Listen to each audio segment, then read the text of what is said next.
All right. We good? How were detour groups?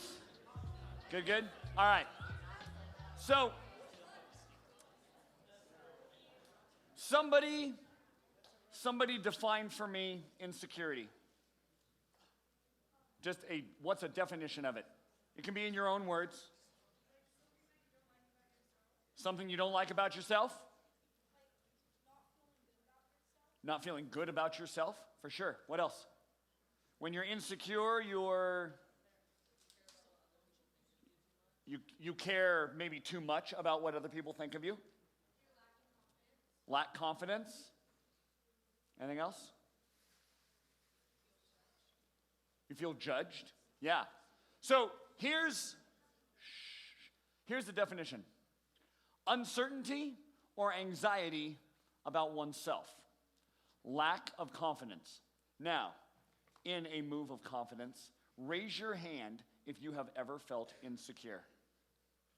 Okay, keep your hand up. Keep your hand up. This is important. I want you to look around. Keep your hand up. I want you to look around. There is not a person in this room, junior higher, high schooler, or adult, that has not battled insecurity. So as we talk about this, I bring that up because as we talk about this, you can put your hands down. As we talk about this, there is going to be the insecurity in you to think that, well, you're the only one who struggles with insecurity. There will be the temptation to believe that, well, your insecurity is somehow worse or better than somebody else's insecurity, or you're more insecure about being insecure than anyone.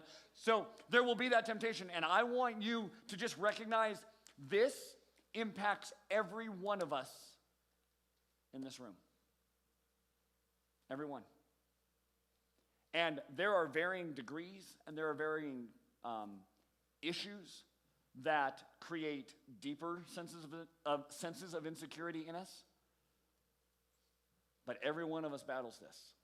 And every one of us have the opportunity to decide, probably on a daily basis, what we're going to do with our insecurities.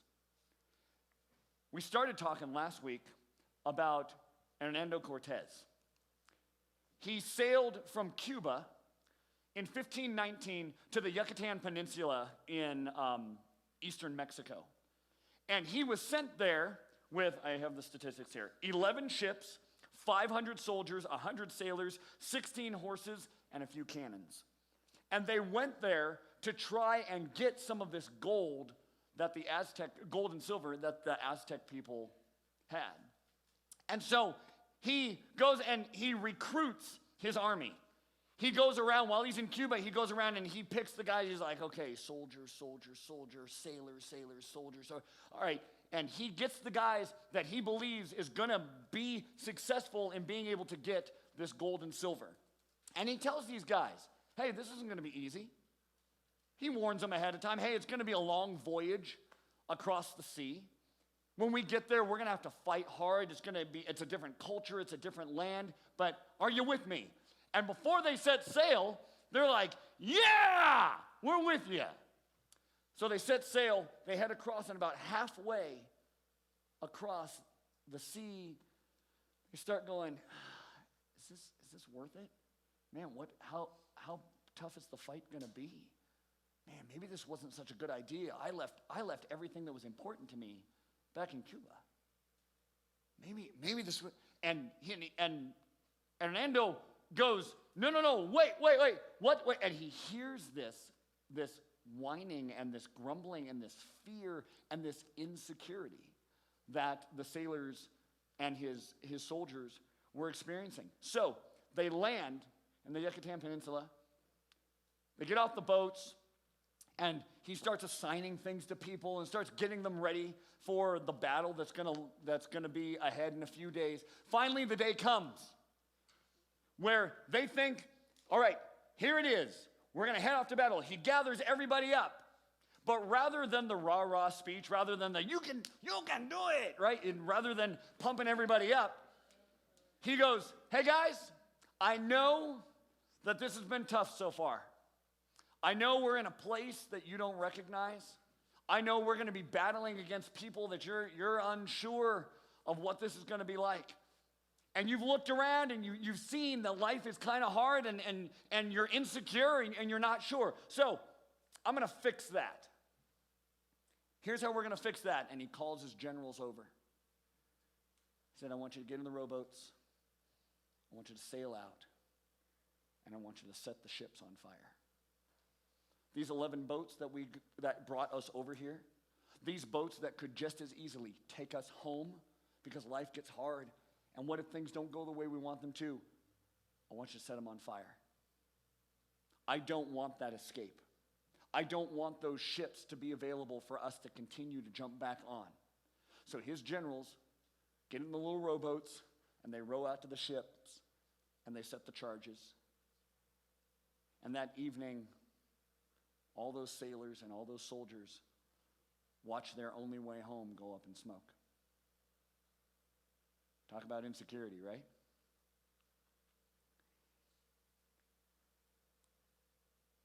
$2,900 years earlier, there was a guy who had an opportunity that he didn't necessarily want.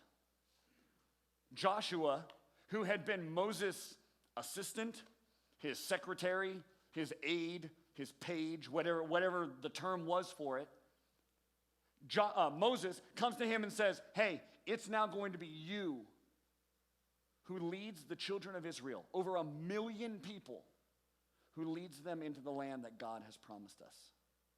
It's going to be you. It's not going to be one of my generals. It's not going to be one of the guys who has all this experience fighting in wars and doing all the commanding troops and commanding people. Joshua, it's going to be yours. You are the one that is going to lead these people. Moses goes outside the tent and he makes this announcement to all the people. Listen up! Moses is going to take you home. Peace. What did I say? Moses. Come on, Jeff. Joshua is going to take you home.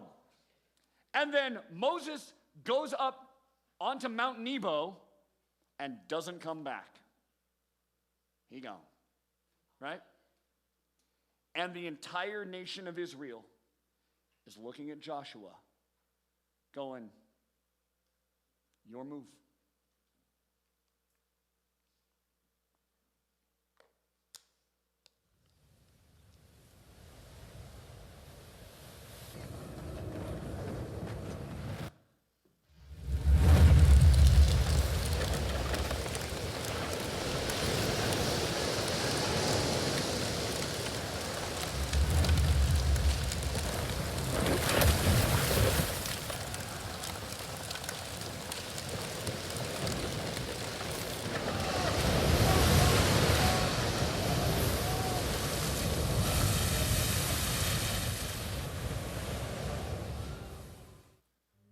Joshua sat in the tent, and he had to have been wondering, how did I get here? Are you kidding? I'm supposed to go and lead all these people. They're not going to listen to me. You ever been put in charge of somebody and wondered whether anybody was going to follow you or do what you were going to say? This guy had a nation that was sitting outside that tent waiting for Joshua to come out and give them some huge order. Somehow, Joshua was supposed to come up with the leadership techniques. He was supposed to come up with the rah-rah, the coach. He was supposed to come up with the big eloquent speech that would convince these people that he knew what he was doing. Here's the reality. He didn't know what he was doing. He wasn't ready for this. How in the world could he be put into this situation? He didn't have the credentials. He didn't have the experience. He didn't have the position. He wasn't somebody that all along the people are like, Joshua, one day, Joshua's going to be our leader. One day when Moses decides to retire or die, Joshua, he's going to be the guy. I wonder what the other leaders around fought. I mean, there were definitely guys, I'm sure, who knew that they were next in line, who knew that they were going to be the ones that got handed the authority, got handed the reins and say, hey, you're going to be the leader. And now it's Joshua. Are you kidding?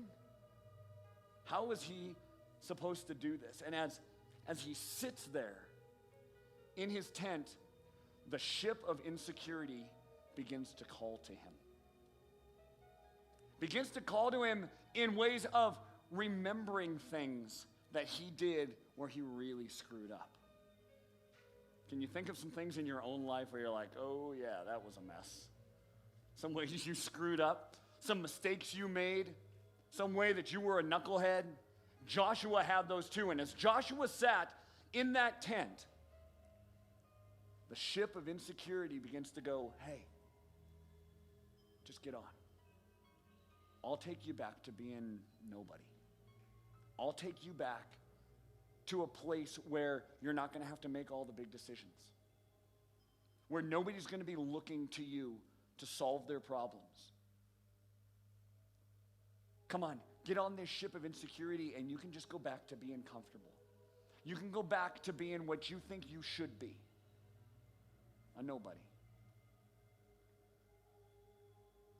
And just to pour it on, this ship of insecurity reminds Joshua of a time that he was up on the mountain with Moses, and they're up there and God's talking to Moses, and he's like sitting there watching Moses interact with God, and it's this powerful thing. And then Joshua hears something down from the valley. It sounds to him like there's a war going on. It sounds to him like the people are under attack. And so he goes to Moses. He interrupts God. He goes to Moses like, Moses, there's war in the camp. Moses looks at Joshua and goes, whoa, slow your roll, dude. But he did it in Hebrew. And he goes, no, that's not war. That's celebration. You have no idea what you're talking about. You ever been shut down by somebody in authority? You ever been in a position where you thought you had a good idea? You thought you knew what was going on, and then whoever was in charge looks at you and is like, child, right? This guy just got shut down by his boss, by a prophet of God, by the one that God had appointed, and now Moses had just looked at Joshua and went, no, you don't know what you're doing. No, it's not war. A little bit later, God's been moving and God's been doing miraculous things, and the people are experiencing incredible things with God. And Joshua hears about a couple of guys who are prophesying, meaning they're speaking for God. There's a couple guys out there in the community who are speaking on behalf of God, and it's legit, it's real. God's really speaking to them. And Joshua comes running in. Moses. All right, so I was just hanging out over there at the God Donald's, and I heard these two guys, and they're totally prophesying, and you should tell them to stop. And he must have noticed a way that Moses looked at him. There was a look that Moses had, which caused Joshua to go, "What? No, these guys are prophesying, and you don't want people to think that they're more important than you, right?" And again, Moses goes, "Josh, that's not what's going on. Let's let God do his work, and God can do this however he chooses. You need to just chill out. The fact that those two guys are prophesying, the fact that God is speaking to those two guys, you don't need to be jealous for me. You don't need to try and defend me. Let's let God do his work." Man, shut down again. And as Joshua sits in this tent, after being given authority over the entire nation of Israel, this ship of insecurity goes, come on, just get back on. You know you're a loser.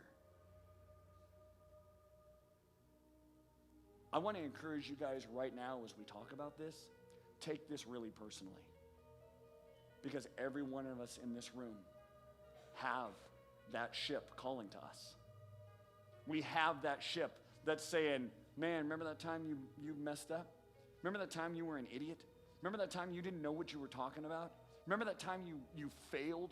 Remember that time you did something dumb? Man, just forget it. Don't worry about it. So what's Joshua going to do? What's Joshua going to do when this ship of insecurity says, climb on? I'll take you back to obscurity. I'll take you back to where things will be easier for you, where you're not going to have to put your neck out and worry about getting rejected. Just come on.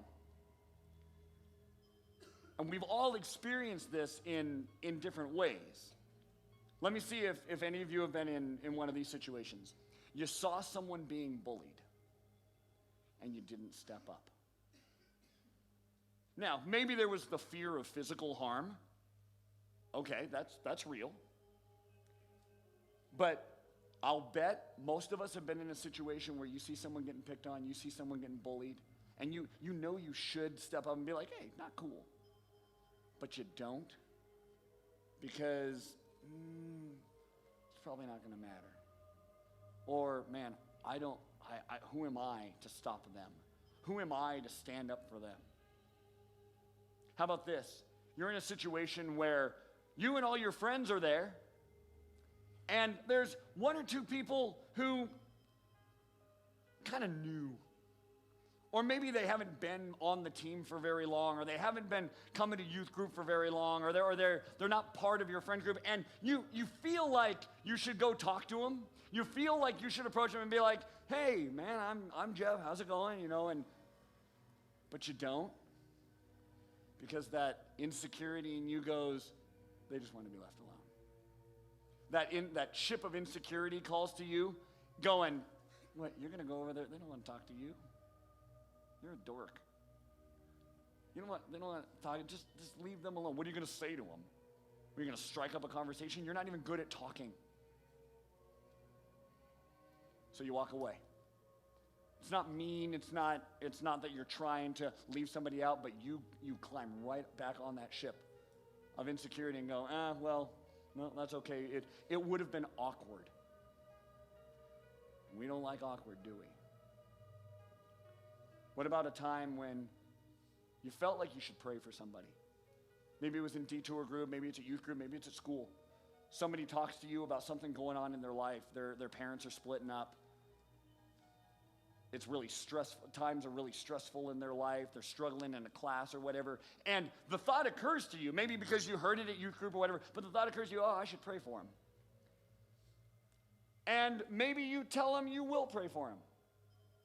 Like, I'll pray for you. Or you just go, that's a bummer, man. Sorry. And you climb back on that ship of insecurity because, man, pray for somebody? That's weird.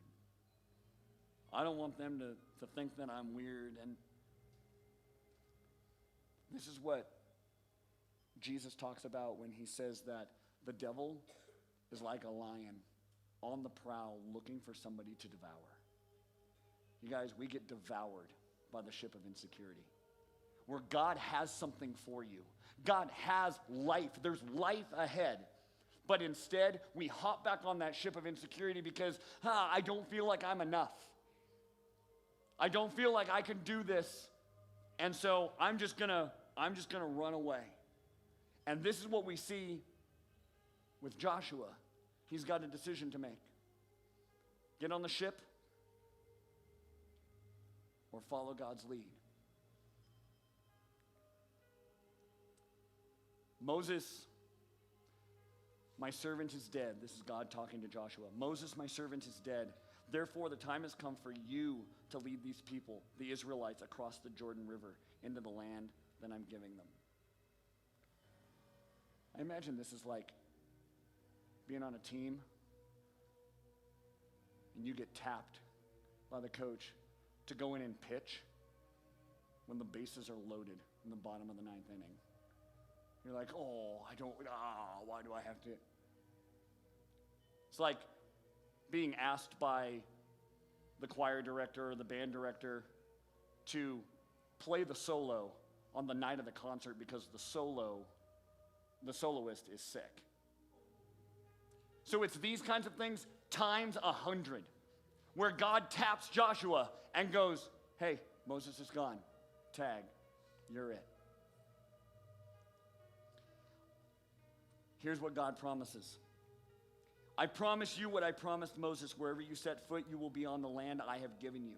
From the Negev wilderness to the south, the Negev wilderness in the south to the Lebanon mountains in the north, from the Euphrates River in the east to the Mediterranean Sea in the west, including all the land of the Hittites. No one will be able to stand against you as long as you live. For I will be with you as I was with Moses. I will not fail you. Now, he says something really specific here to Joshua, but what we have here, what we see here, and what we can take into our life is the promise of God's presence. God promises to be with us. And that wasn't just for Joshua. So when this ship of insecurity calls out to you and says, no, you try and figure it out. You do your best. God can't do it. Nobody can help you. It's up to you. And since you can't do it, run away. Since you can't do it, you should just conform and be like everybody else. But God has promised us his presence. But if we forget this, man, we are going to hop on that ship of insecurity so fast. Because it's so easy to forget this promise. Watch what God does. Be strong and courageous.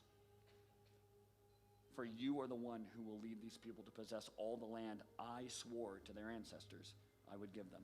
Be strong and very courageous. Be careful to obey all the instruction Moses gave you. Don't deviate to them turning either from the right or to the left.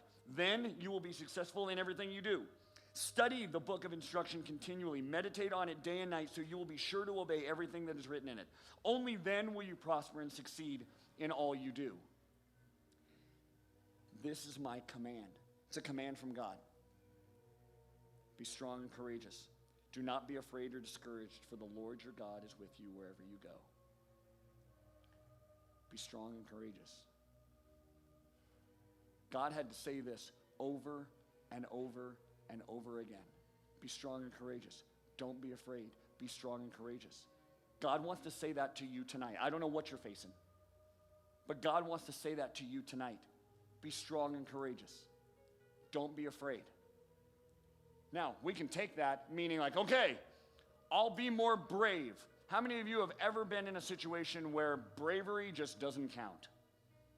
Bravery just doesn't fix it. See, here's what we have to understand, that we are not called to be strong and courageous because of what we can do. In what he tells Joshua, he's going, look, this is my command. Be strong and courageous. Why? Because I will be with you wherever you go. It's not you on your own. So when you say, I'm going to be strong and courageous, you're not being strong and courageous because you've got it all together. You guys, so often in our lives, we don't have it all together. You sitting here right now tonight, there is some aspect of your life that's a mess. All of us are there. It might be a mess with your family. It might be a mess with school. It might be a mess on a team. It might be a mess just in friendships. And God is not calling you to be strong and courageous, just like, all right, chin up, man up, be brave. He's going, look, I'm calling you to be strong and courageous because I'll be with you. Will you let God be with you? And this is a question, as I tell people all the time when it comes to like teaching and stuff, they go like, oh, how do you decide what to talk about? You guys, every time I get up here and I talk, I'm just talking to myself. I'm not standing up here going, this is what you need to understand because you are just young infantile people. And I have it all together and one day you'll get to be like me. and in a long time you'll get to be like Tim, right? That's not how I approach this. Okay, this is me talking. I've got these insecurities. So here's something that I wrestle with. You ready? Where does your security come from? Now, the situations will change. My security, I could look to my job for security.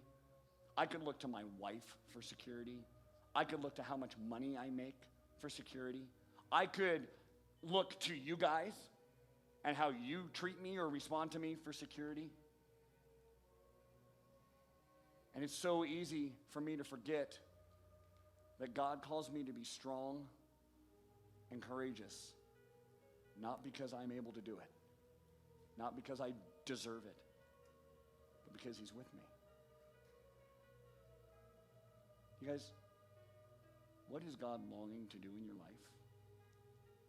What's the insecurity? Where are the insecurities in your life? What have you been looking to solve your issues, to solve your problem? And some of you could honestly say, you've been trying hard. You've been working really hard. You've been doing your best. And it's true, you're serious. You've been doing your best, and it's still not enough. And that ship of insecurity is calling out to you, going, come on, just give it up. You're never going to be good enough. You're never going to have it all together. No one's ever going to like you. You're never going to be talented enough. You're never going to be pretty enough. You're never going to have enough money. So just get back on the ship, and we'll head back to obscurity. We'll head back to what you think is comfort, and you will completely lose sight that there is life ahead, that there is life that God has for you. So I want to ask you this. What is the ship of insecurity that you need to burn? Think specifically. I told you at the beginning to make this very personal. What is the ship of insecurity that you need to burn? That you need to recognize and go, man, I've been looking to this for security. I've been giving up on things because every time this raises up in my life, I just go, I can't. What is the ship of insecurity that you need to burn? And I want you to have an opportunity to respond. And here's how we're going to respond. We're going to call this a sale, all right? On a table right in front of the sound booth in the back, there's a bunch of sales. I want you to take a minute or two or whatever in your chair, somewhere not with anyone around the room, and I want you to prayerfully go, God, what is the insecurity that I keep giving into? What is the ship of insecurity that I keep climbing back on? Thinking that it's going to lead me to being happy or being settled or staying out of trouble or getting people to like me. What is it? And when you're ready, I want you to go back to the table. There's sales. I want you to take one sale. And there's black Sharpies. And I want you just to write what the insecurity is. Once you've written it, the staff is going to be over here by our ship. All right? I want to encourage you to take your sale over to one of the staff people. Girls, go to one of the ladies. Guys, go to one of the guys. Take your sale over. We would love to pray for you. We would love to pray over this area of your life. We're not going to force anybody. So if you would rather not go give this to a leader, show this to a leader and have them pray, then you're welcome to just put it over there on the ground at the foot of the ship. And then you can come back to your seat. But this is an opportunity, you guys. There is a history that we see in the Bible of making altars where people commemorate what God is doing. People acknowledge what God is doing. This is an opportunity for you to consider what is a ship of insecurity in your life that God wants you to burn. Tonight is an opportunity. where God wants you to burn this ship of insecurity. So take a moment, prayerfully consider this, and when you're ready, you can head to the back, you can write on your sail, take it to one of the leaders, and we want to pray over you, or take it and then take it over to the ship and lay it on the ground at the foot of the ship.